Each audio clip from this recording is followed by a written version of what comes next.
ప్రభుత్వ పాఠశాలల్లో మౌలిక వసతులు కల్పించేందుకు తమ ప్రభుత్వం కృషి చేస్తోందని అన్నారు రాష్ట్ర హోంమంత్రి నాయిని నరసింహారెడ్డి. ముషిరాబాద్ నియోజకవర్గంలోని ప్రభుత్వ స్కూళ్లలో అక్షరాభ్యాసం కార్యక్రమాన్ని బీజేపీ ఎమ్మెల్యే లక్ష్మణ్తో కలిసి ఆయన ప్రారంభించారు. ముషిరాబాద్ స్కూల్స్ లో సౌకర్యాల కల్పనకు ₹1 కోటి మంజూరు చేసేందుకు హామీ ఇచ్చారు. మంత్రి కడియంతో చర్చించి మరిన్ని నిధులు ఇచ్చేందుకు కృషి చేస్తామని అన్నారు. తర్వాత విద్యార్థులకు అక్షరాలు దిద్దించి పుస్తకాలను పంపిణీ చేశారు. టాప్ తీసుకొస్తామని చెప్పని నేను ప్రతిజ్ఞ చేయండి, డెఫినెట్ గా వస్తుందని చెప్పి నేను మీ అందరితో మాట్లాడుతున్నాను. మీ ఇబ్బందులు ఏమున్నా, మీ యొక్క స్కూలు స్థితిగతులు ఏమున్నా వాటన్నిటికీ మాకు చెప్పండి, మేము మీకు సహాయం చేస్తాం.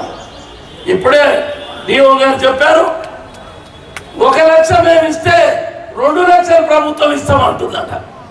నేను ఇక్కడ తప్పకుండా మీకు ₹1 కోటి నాకు వచ్చిన బడ్జెట్లోకి వెళ్ళి ఈ స్కూల్కు నేను అలాట్ చేస్తాను. అక్కడ మడిగిలు కట్టండి, రోడ్డు వెంబడి మడిగిలు కట్టండి, నెలకు మీకు ఆదాయం వస్తుంది. మీకు ఆదాయంతో మీ స్కూల్ మంచి చెడ్డలు బాగు చేసుకునే దానికి మంచి అవకాశం వస్తుంది.